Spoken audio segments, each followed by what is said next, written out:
오늘은 에이수스 젠북 듀오의 최종 리뷰입니다. 제가 리뷰하는 모델은 울트라 7 155H, 램 16기가, 그리고 60Hz 유사율의 풀 HD급 디스플레이를 듀얼로 달고 있는 하위 모델입니다. 출시 라이브 당시에 약 220만원 정도 주고 구매했어요.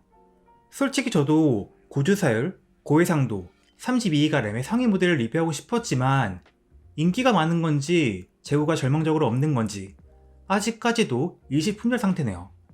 제가 저번 영상에서 이 젠북 프로를 요가북 9i의 작년 모델이랑 비교하면서 여러가지 면에서 더 실용적인 노트북이지만 디자인과 감성 측면에서는 떨어지는 부분이 있다고 언급했습니다. 내장된 킥스탠드, 퀄리티가 좋고 화면 사이에 수납할 수 있는 키보드, USB-A와 HDMI 포트를 포함한 실용적인 포트 구성, 그리고 단연간의 다양한 형태의 실험적인 듀얼 스크린 노트북을 만들면서 정제된 소프트웨어 등은 장점이고, 표기된 스펙에 비해서 무거운 무게, 필연적으로 두꺼워지는 두께, 세로 모드로 킥스탠드를 세울 때 화면이 비뚤어지는 문제, 그리고 먹먹한 음질의 스피커는 단점이라고 할 수 있겠죠. 그러면 저번 영상 만들 때는 고려하지 않았던 부분, 성능에 대해서 얘기해보죠. 특별한 언급이 없는 경우 마이 에이수스에서 펜 모드를 성능 모드로 설정하고 킥스탠드는 세운 상태로 리뷰했습니다. 전에 리뷰했던 갤럭시북 4 프로에 들어갔던 것과 동일한 인텔 코어 울트라 7 155H를 사용하기 때문에 그 성능도 큰 차이가 없습니다. 그런데 CPU 벤치마크 결과 자체는 갤럭시북 프로보다 좀 더 좋긴 했습니다. 먼저 시네벤치 2024 점수로 확인하면 싱글 105점, 멀티 773점으로 나왔으며 시네벤치 R23에서 확인하면 전력은 최대 64W까지 올라갔다가 35W까지 떨어져서 유지하며 그때 CPU 온도는 약 80도를 유지합니다. 결과적으로 점수는 싱글 1792점, 멀티 13480점으로 갤럭시북 4 프로보다 좀 더 높은 점수가 나왔습니다. 긱벤치 6에서는 싱글 2440점, 멀티 12833점이며 PC마크 10에서는 총점 7146점으로 높은 편이었습니다. 프리미어 프로에서는 항상 테스트에 사용하는 소니 카메라 4K로 촬영하고 나름 빡센 색보정을 시행한 4K 시퀀스를 4K 유튜브 프리셋으로 인코딩했을 때 6분 39초가 걸려서 갤럭시북 4 프로보다 조금 더 느린 결과가 나왔고, 퓨젯 벤치마크 4 프리미어 프로에서는 총점 2456점으로 갤럭시북 4 프로보다 훨씬 낮은 결과가 나왔는데 이는 아마 램 용량의 차이 때문일 것으로 생각합니다. 3D마크 타임스파이 그래픽 점수에서는 그래픽 점수 3506점으로 갤럭시북과 큰 차이를 보이지 않았습니다. 다만 CPU 점수는 좀 더 높게 확인이 되었습니다. 실제 게임 성능은 이 노트북의 네이티브 해상도인 WUXG에서만 확인했으며 몇 가지 게임들에서만 확인을 진행했습니다. 그 결과 전반적으로 갤럭시북 4 프로에서 테스트했던 결과에 비해서 비슷하거나 좀 더 높은 게임 성능을 보여주었습니다. 여전히 라데온 780M 내장 그래픽과 비교하면 그래픽 점수가 높은 것에 비해서 실제 게임 성능은 앞서지 못하고 있지만 그렇다고 크게 떨어진다고 말하기도 어렵습니다. 성능 모드에서 게임을 플레이하는 중에 CPU 패키지 전력은 약 35W였고 그때 유지되는 온도는 80도 정도였습니다. 듀얼 스크린 노트북이라서 공기 흐름이 썩 좋지 않을까 걱정했는데 생각보다 쿨링 성능은 나쁘지 않았습니다. 하지만 성능 모드에서의 부하시 팬 소음은 울트라북들 중에서는 상당히 큰 편으로 50dB 초반 정도의 소음이 나게 됩니다. 팬 모드를 성능 모드에서 표준 모드로 바꾸게 되면 CPU 패키지 전력이 35W에서 20W로 큰 폭으로 떨어지게 되고 게임 프레임 역시 꽤 떨어지며 숫자로는 잘 나타나지 않는 자잘한 끊김의 빈도도 증가하게 됩니다.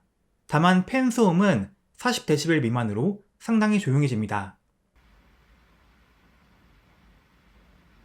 노트북의 표면 온도는 부하 시의 뜨거운 곳은 40도대 중반 이상으로 올라가긴 합니다만 사실 어차피 노트북의 설계상 이 뜨거운 부분에 손이 직접 닿을 일은 없긴 합니다. 디스플레이에 높은 온도가 직접 닿는다는 게 문제가 될 수는 있겠습니다만 글쎄요, 실제로 디스플레이 내구성 문제가 생길지는 잘 모르겠습니다. 배터리 용량은 75W이며 배터리 타임은 생각보다 오래가는 편이었습니다. 밝기 100%, 음량 50% 기준 풀 HD 유튜브 라이브 아카이브를 연속해서 재생할 때 한 개의 스크린에서만 재생했을 때는 9시간 50분, 두 개의 스크린에서 동시에 재생했을 때는 7시간 배터리가 갔습니다. 듀얼 스크린이라서 간단한 작업만 해도 배터리가 녹아내리지 않을까 걱정했지만 그렇진 않았습니다. 하지만 의외로 불편했던 게 블루투스 키보드의 배터리 타임이 생각보다 길지 않아서 배터리 용량 경고가 종종 떴다는 겁니다. 본체 하단에 키보드를 올리면 충전이 된다고 해서 그냥 배터리 신경 안 쓰고 쓸 수 있을 거라 생각했는데 예상외로 종종 유선 충전을 필요로 했습니다. 하지만 블루투스 키보드의 품질 자체는 이렇게 얇은 두께에도 불구하고 놀랄 만큼 좋습니다. 제가 알고 있는 에이수스 젠북의 키보드 품질을 거의 그대로 재현했으며 백라이트도 있고 넉넉한 크기의 터치패드도 잘 작동합니다. 다만 블루투스 연결 문제인지 터치패드 반응에 살짝 딜레이가 생기는 경우가 가끔 있었습니다.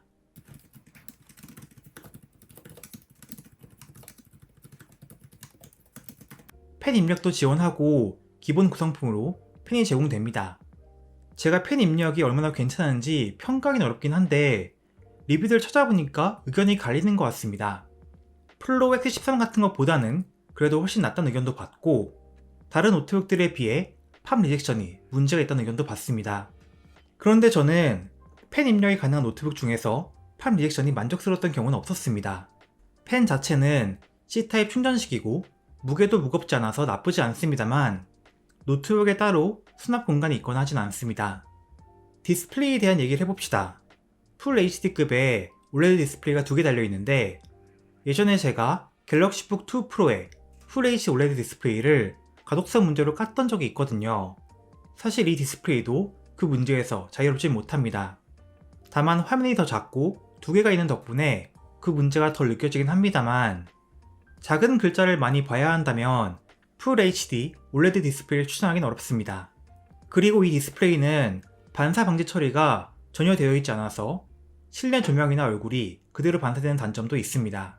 측정치상으로는 색 영역 DCI P3 100%와 높은 색 정확도를 가지고 있긴 하지만 최대 밝기는 400니트에 미치지 못합니다. 스피커는 음량이 크기가 작진 않아서 줌 회의를 한다든가 유튜브 영상을 틀어놓는다 할 때 큰 문제가 있진 않습니다. 하지만 소리가 상당히 먹먹하고 울리는 느낌이라서 만족스럽진 않은 스피커입니다.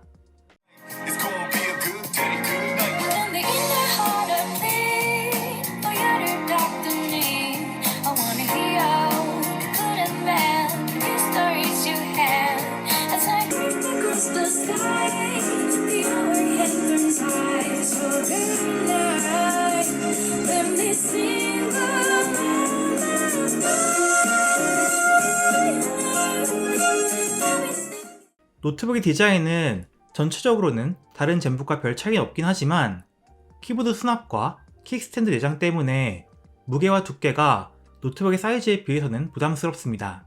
스펙표에 나와있는 무게는 1.65kg인데 실제 무게는 1.73kg이니까요.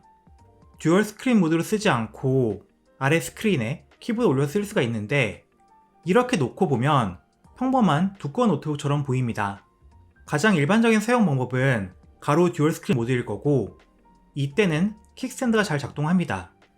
하지만 세로 듀얼 스크린 모드로 사용하려고 기계를 돌려보면 화면이 깔끔하게 정렬되지 않고 약간 좌우로 흔들리는 문제가 있습니다. 이 노트북의 하판은 요가북 9i에 비해서는 열기 쉬운 구조로 되어 있는 것 같지만 일반 사용자가 개봉하는 건 마찬가지로 어렵겠습니다. 젠북 듀오의 소프트웨어는 상당히 잘 만들어져 있습니다만 아쉬운 부분이 없는 건 아닙니다.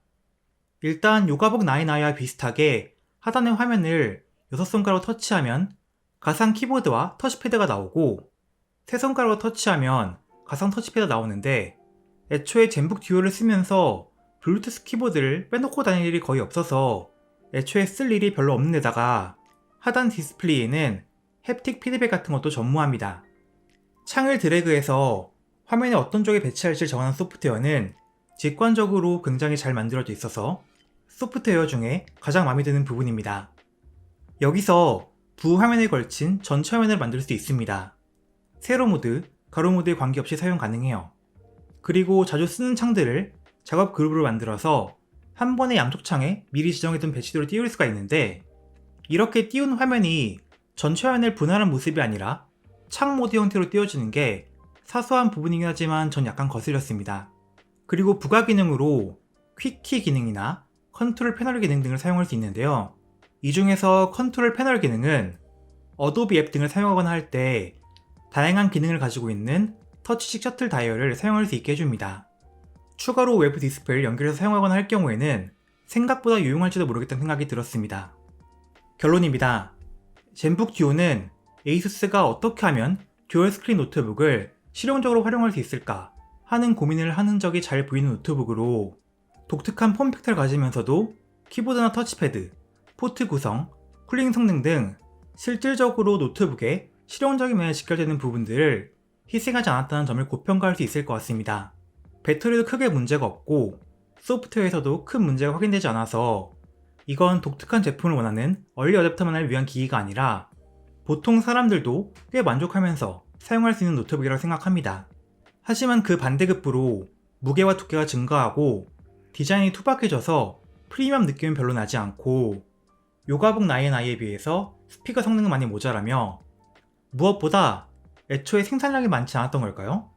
리뷰 올리는 현 시점에서까지도 램 32기가와 고해상도 디스플레이가 달린 실질적으로 구매를 권할 수 있을 만한 성의 모델은 재고가 모자란 상태입니다. 재고가 있는 램 16기가짜리 모델은 듀얼 디스플레이 노트북이라는 환경을 고려해봤을 때 솔직히 지금 구매하라고 추천하긴 쉽지 않죠. 다음에는 에이수스가 젠북 프로 듀오라는 이름으로 16인치 크기의 외장 그래픽을 탑재하고 가능하다면 램 추가도 가능한 모델을 출시해줬으면 참 좋겠습니다. 그렇게 되면 다음 세대나 다다음 세대쯤 가서는 제 메인 노트북이 젠북 듀오가 될지는 모르는 일이죠. 그럼 도움이 되셨길 바라며 다음에 뵐게요.